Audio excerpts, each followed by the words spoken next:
Vamos a hablar de Hiroshima y Nagasaki, dos episodios muy complejos de la parte final de la Segunda Guerra Mundial.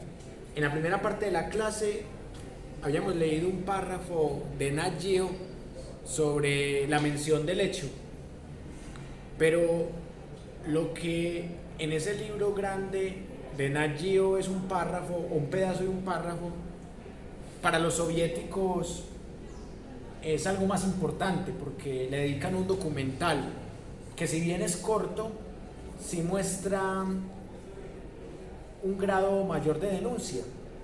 Y esto es totalmente lógico porque los soviéticos quieren hacer quedar mal a los gringos y los gringos quieren hacer quedar mal a los soviéticos.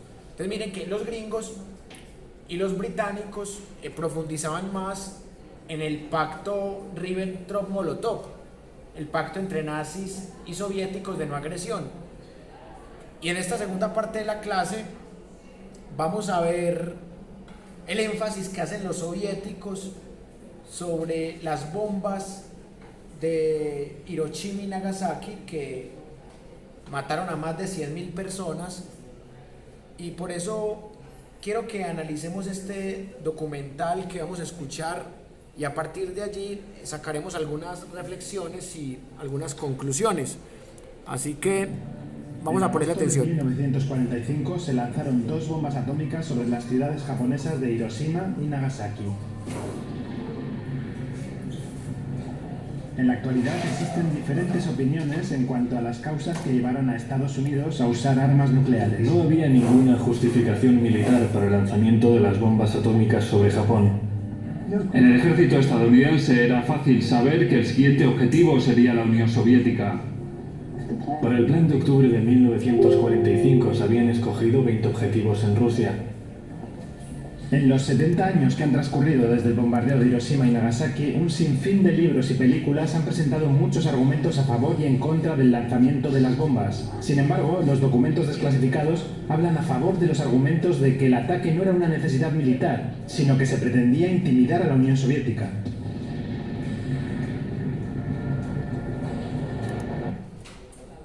Hay de una, se nota que es una mirada rusa. Es decir, que primero los ataques de Hiroshima y Nagasaki, o de Estados Unidos a Hiroshima y Nagasaki, no eran necesarios. O sea, que para ganarle a Japón no era necesario porque Japón ya estaba vencido, que fue más un acto de terrorismo. Y segundo, que querían meterle miedo a la Unión Soviética, como queriendo decir, hicimos esto con Japón, lo podemos hacer con ustedes. Entonces miren lo diferente entre esta versión rusa y la versión gringa que veíamos ahorita en Nat Geo. O sea, es una versión totalmente distinta y eso es lo que hace interesante el espacio de pensar la historia. Escuchemos más ideas de este documental.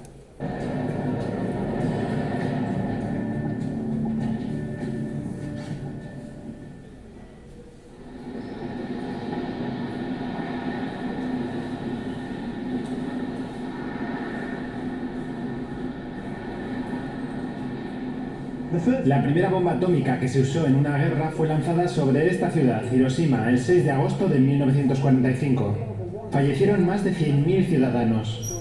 Aquellos que se encontraban en el epicentro quedaron reducidos a polvo al instante, mientras que otros murieron de quemaduras y grandes dosis de radiación. Más de 50.000 supervivientes, los llamados Hibakusha, aún viven en la ciudad. Cada uno de ellos tiene su propia historia del día en el que fue lanzada la bomba.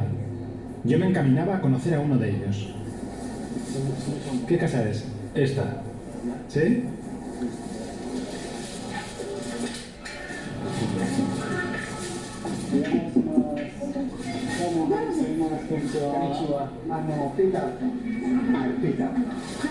Me llamo Chiyoko Kuwabara. Perdonen que haya tan poco espacio. Este es mi marido. Él también es superviviente del ataque. Perdió a su madre y a dos hermanas.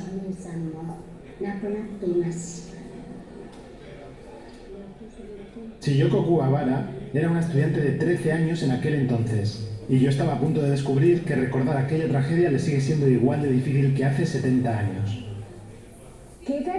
No hubo alerta de ataque, así que pensé que era un avión japonés.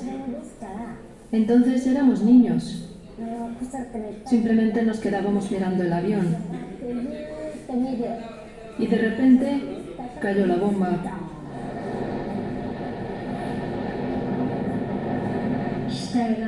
Había cadáveres por todos lados. Madres que buscaban a sus hijos. Escuchaba pequeños que clamaban «mamá, mamá» por todas partes. Pero aunque vieran los rostros de sus hijos no podían reconocerlos. Eran los niños quienes reconocían a sus madres. Vi a una madre que tomó una rama de árbol y la usó para quitar gusanos del cuerpo de su hijo. El niño gritaba «me duele», pero ella seguía porque sabía que en caso contrario los gusanos se convertirían en moscas. Se lo intentaba explicar al niño. Le decía, tengo que quitártelos. El niño murió. Estos recuerdos siguen vivos en mí. Por eso tengo la impresión de que la guerra nunca ha terminado.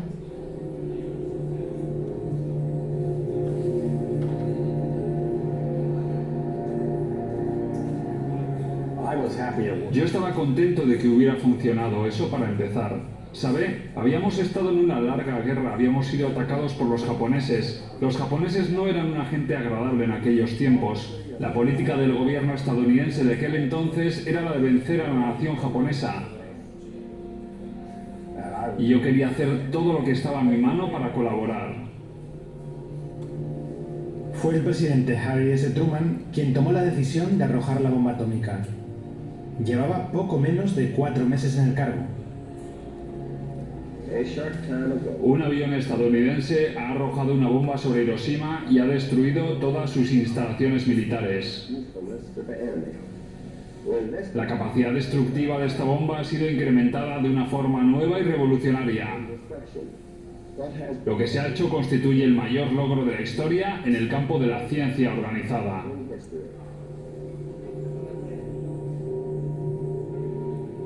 Peter, ¿Sí? al nieto del presidente que decidió arrojar las bombas atómicas en Hiroshima y Nagasaki, ¿cómo crees que le afecta semejante herencia? Me tengo que poner en su lugar. Si tu abuela arrojó la bomba que mató a cientos de miles de japoneses, debe ser difícil vivir con esa herencia. Eso te puede influir de muchas maneras. Estoy muy interesado en ver cómo las decisiones de su abuelo afectaron a su personalidad. Porque al fin y al cabo no fue él quien arrojó la bomba, pero está involucrado en ello por llevar ese apellido. Mucho gusto. ¿Cómo se llama? Me llamo Peter. Peter, disculpe. Sí, no se preocupe. Mi mujer, Polly. Mucho gusto. Mucho gusto. Gracias por venir. Me imagino que estará muy solicitado antes de su discurso. Sí, Será en agosto, ¿verdad? así es. ¿En el buen sentido? La ocasión es la que es. Ya. En realidad no sé cómo se las arreglan las celebridades en estas situaciones. ¿Cómo se siente en cuanto a la relación con su abuelo? Estaba... ¿Le molesta que a veces lo asocien con él? No quiero decir que... No, si lo entiendo perfectamente. Cuando era muy joven, sí, a veces resultaba muy molesto porque en la adolescencia tratas de hacerte la idea de quién eres. Claro. Y para mucha gente resulta que eres una especie de anexo de otra persona. Tu abuelo era alguien maravilloso. Recuerdo bien a tu abuelo. Comprendo. Así son las cosas. A medida que me hago mayor, soy más consciente de que tengo un legado. Sí. Y uno hace lo que puede con él. Es una herencia de la que no se puede uno deshacer. Podría, Pero no va a hacerlo. elegí no hacerlo. Cuando tenía casi 40 años redescubrí en cierto modo a mi abuelo como ser humano. Al margen de lo que diga la historia. Muy interesante este documental porque muestra ese tema de la herencia, el legado. ¿Hasta qué punto uno tiene la culpa de lo que hizo su tatarabuelo, su bisabuelo, su abuelo y su padre? Uno no tiene la culpa de ser hijo de alguien que haya sido un actor armado del conflicto, o haber sido hijo de un presidente que fue genocida, que asesinó miles o millones de personas. Y por eso es interesante ver esa otra cara de la moneda. Lo que se digo yo es, uno no tiene la culpa de sus antepasados, pero uno sí debe ser consciente cuando es hijo o es nieto o lo que sea de alguien que fue capaz de acabar con miles de vidas de civiles, porque una cosa es alguien que está en una guerra y que mata o que da la orden de matar a otro que está armado. Muy diferente es cuando las víctimas son civiles. ¿Por qué en el caso colombiano la gente se escandaliza tanto con la masacre en Pasto de Simón Bolívar, que ya la hablamos, la Navidad Negra, la masacre a los sastres en el gobierno de Marco Fidel Suárez, la masacre en las bananeras de Miguel Abadía Méndez, la violencia con V mayúscula de Laureano Gómez Castro, que la vimos con la película Cóndores no entierran todos los días, la masacre de la Marquetalia, que fue la que dio origen a las FARC, del gobierno de Guillermo León Valencia, el abuelo de Paloma Valencia. Paloma Valencia no tiene la culpa de lo que hizo su abuelo, pero ella defiende un presidente muy parecido al abuelo, que es Álvaro Uribe Vélez, responsable de falsos positivos, y también la responsabilidad que tiene un conjunto de gobiernos que no fueron capaces de evitar el genocidio de la Unión Patriótica, que ese genocidio también se lo cargan al Estado por negligencia, más que por haberlo ordenado, como fracaso de los acuerdos de Casa Verde. Entonces, acá, pensando en la historia de Hiroshima y Nagasaki, es un ejercicio interesante entre víctimas y victimarios. Se escucha la voz de las víctimas, algo que no encontrábamos en el libro de Nat Geo, y también se escucha la voz de un descendiente del victimario. ¿Y qué culpa tiene alguien civil en una guerra?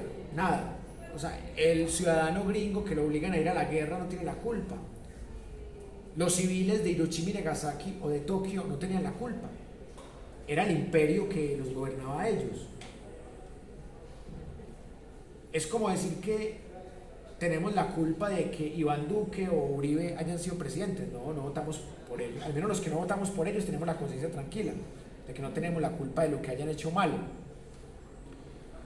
Pero en este caso es tanto el fanatismo que celebran la muerte de civiles y se sienten orgullosos de un legado que es un legado terrorista totalmente, y esto fue de lo más doloroso de la guerra, y esto fue lo que hizo que la estadística subiera al 66%. O sea, que de 100 muertos 66 sean civiles, es algo terrible, es algo macabro.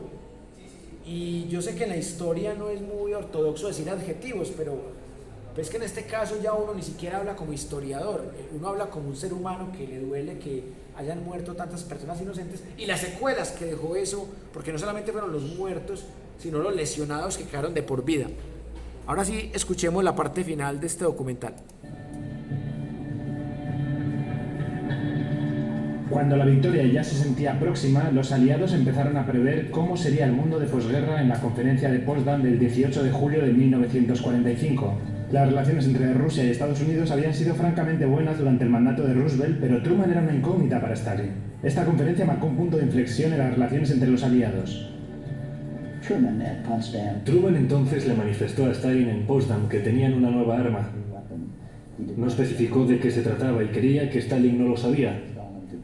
Y la respuesta de Stalin fue indiferente, algo así como: espero que su uso sea de utilidad contra el enemigo.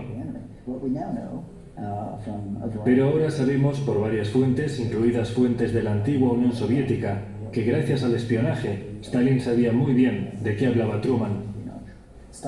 Stalin sabía que se trataba evidentemente de la bomba atómica. Estados Unidos no había avisado de ello antes a la Unión Soviética. Se hicieron famosas las palabras de Truman sobre que si usaba la bomba atómica, dispondría de un garrote para mostrar a los rusos su fuerza y su poder.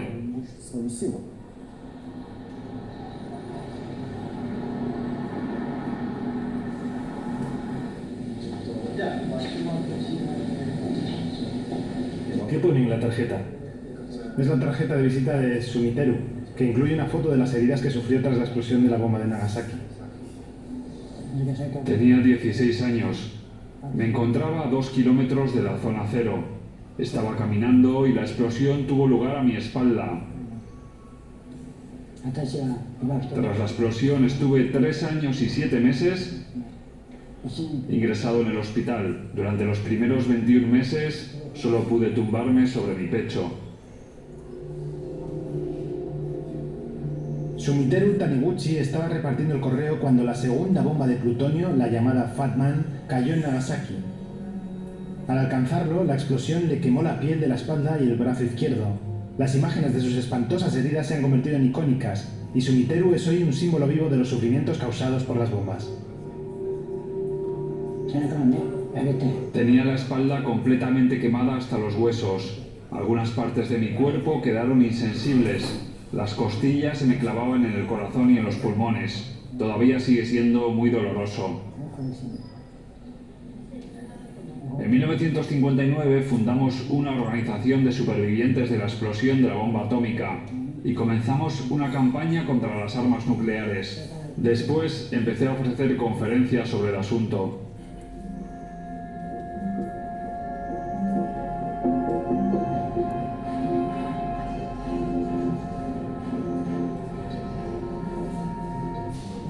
Esta ciudad era el objetivo original de la segunda bomba. Fatman estaba destinada a Kokura, pero el cielo estaba demasiado nublado, un poco como hoy. Así que el bombardero B-29 cambió su rumbo y se dirigió a su segundo objetivo, Nagasaki. Tan solo 3 días después de Hiroshima, el 9 de agosto, la segunda bomba atómica explotó con una potencia de destrucción de 21 kilotones de TNT, matando a más de 70.000 habitantes de la ciudad. La campaña masiva de bombardeos llevada a cabo antes del lanzamiento de las bombas atómicas había dejado a Japón en ruinas. Estados Unidos ya tenía el país bloqueado y con escasez de combustible y comida. El estudio estratégico estadounidense de bombardeos que se hizo al final de la guerra concluía que los japoneses se habrían rendido incluso si la bomba no se hubiera usado, incluso si la invasión no hubiera avanzado más, que se habrían rendido antes del 1 de noviembre, que era la fecha fijada para el inicio de la Operación Olympic, la invasión de las islas niponas. Entonces, ¿por qué Estados Unidos lanzó las bombas? Eso es lo que los estudiosos están debatiendo. Yo creo que Truman confiaba en una estrategia dual. En primer lugar, lanzaron las bombas a la espera de que Japón se rindiera antes de que llegasen los rusos, de manera que estos no pudieran acceder a todas esas concesiones que les habíamos prometido. Esa es la primera parte, pero la segunda, igualmente o incluso más importante, es que los estadounidenses trataban de mandarle un mensaje a la Unión Soviética. Con cada país tratando de perfilar sus esferas de influencia después de la guerra, las relaciones entre Oriente y Occidente se deterioraron rápidamente. Los estadounidenses comprendieron que el poder nuclear equivaldría a poder político en el escenario mundial, y documentos de principios de 1945 sugieren que los aliados estaban comenzando a volverse el uno contra el otro. El plan de octubre de 1945 recogía en efecto 20 objetivos en Rusia, incluyendo Moscú y Leningrado entre ellos. En un principio, según entiendo después de haber hablado con algunos estrategas de guerra, el área considerada como zona cero iba a ser el propio Kremlin o una central eléctrica muy cercana a él. Y como las bombas eran cada vez mayores, el presunto epicentro del choque fue desplazado para destruir más objetivos con una sola arma. Esto es una copia del documento de la serie 250 del Comité Conjunto de Inteligencia. Establece que la Unión Soviética estaba debilitada y que era probable que llevara a cabo una política agresiva contra Estados Unidos. Por ello, tenía que establecerse un plan teniendo en cuenta estas condiciones. En consecuencia, incrementaba el número de ciudades soviéticas que se suponía que había que bombardear. Había 2 planes llamados Pincher y Dropshot. A medida que la confrontación política entre la Unión Soviética y Estados Unidos fue creciendo en intensidad, La lista de ciudades incluidas entre los objetivos de un bombardeo nuclear se fue haciendo mayor también. Punto 4. Una previsible futura guerra entre Estados Unidos y Rusia será el resultado de un error de cálculo de los líderes rusos sobre las capacidades y las intenciones de Estados Unidos. E incluso tienen un mapa de los diferentes centros industriales en Rusia que los estadounidenses planeaban establecer como objetivos.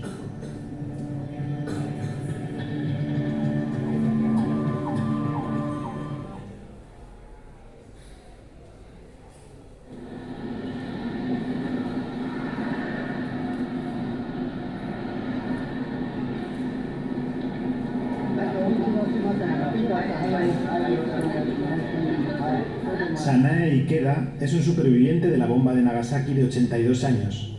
Tanto él como su hija, Naoko, recorren escuelas hablando a los niños sobre la guerra. Sanae usa dibujos que le ayudan a compartir con la audiencia juvenil sus experiencias del día que cayó la bomba. El día que cayó la bomba, hacía buen tiempo, lo normal para la estación. Oímos que sonaba la alarma. En ese momento la vi caer del avión estadounidense. La bomba caía colgando de un paracaídas. La explosión me desgarró toda la piel de la mano y me empezó a sangrar. Mi madre salió disparada por la explosión a unos 15 metros. La encontré y escapamos juntos. Cuando llegamos a la carretera, vi a un hombre carbonizado que pasaba caminando. El hombre carbonizado nos dijo que en Nagasaki habían muerto todos. Fuimos corriendo para casa y en el camino nos encontramos a algunos amigos de la ciudad. La gente estaba gravemente herida y no tenía dónde ir. Así que fueron todos a remojarse a un pequeño arroyo cercano.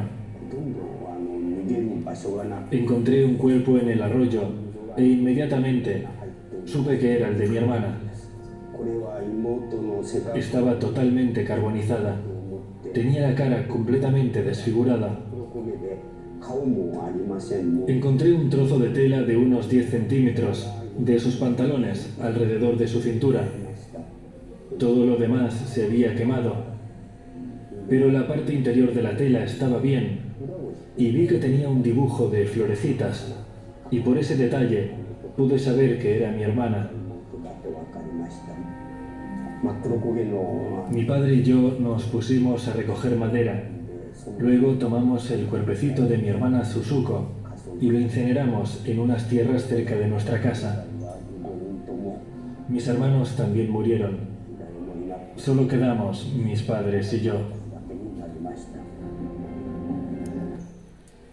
Hay dos asuntos que quiero que reflexionemos a partir de este pedazo del documental. Por un lado, el tema geopolítico, o sea, lo que implicaba que Roosevelt dejara de ser el presidente de Estados Unidos por su muerte y que Truman llevara 4 meses en el poder cuando se dan los atentados terroristas a Hiroshima y Nagasaki. Y este documental ruso dice que Roosevelt y Stalin tenían una buena relación, a pesar de que uno era capitalista, el otro era socialista. Y mire que salen en esta foto juntos, al lado de Churchill, que la primera fuente que leímos en esta clase fue el libro de Churchill sobre las guerras mundiales, y estos dos eran los líderes de los que ya se perfilaban como ganadores de la Segunda Guerra Mundial. Los nazis ya estaban prácticamente vencidos y los japoneses iban camino a ser vencidos. Los nazis fueron vencidos en mayo, los japoneses fueron vencidos en agosto. Entonces, al morir Roosevelt, llega Truman al poder en Estados Unidos. Entonces, ¿cómo interpretan esto los soviéticos? Que las bombas de Hiroshima y Nagasaki eran un aviso de Truman a Stalin, queriéndole decir que el próximo podría ser usted.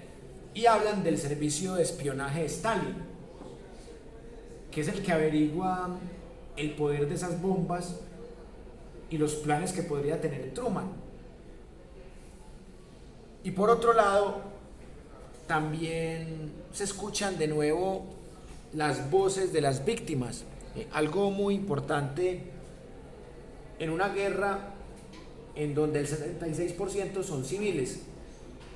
Y es triste escuchar esas historias de gente que perdió toda la familia o gente que quedó marcada toda la vida por las heridas de estas bombas. Y se dice que murieron entre 170.000, 200.000 personas, eso es mucho. Y lo triste es que son puras personas civiles, eso es lo más triste de todo, porque bueno, hubo otros civiles que murieron por balas perdidas, normal, que es más pasable, porque la bala iba para un soldado enemigo y le pegó a un civil, le pegó a un niño, le pegó a un anciano, listo, ¿qué se va a hacer? Pero el problema es cuando es un ataque directo a la población civil. Eso les pongo un escenario contrafactual. Imagínense una guerra en su momento entre Colombia y Venezuela, uribismo contra chavismo, y que maten a 100.000 colombianos y que la mitad sean antiuribistas, o sea, uno morirse por culpa del uribismo, aparte de soportar los falsos positivos de ellos aquí. Entonces, imagínense la gente que se murió en Japón, que era contraria al imperio japonés, al régimen de Hirohito. Imagínense la rabia, si le da rabia a la gente que era defensora de la causa, mucho más a la gente opositora.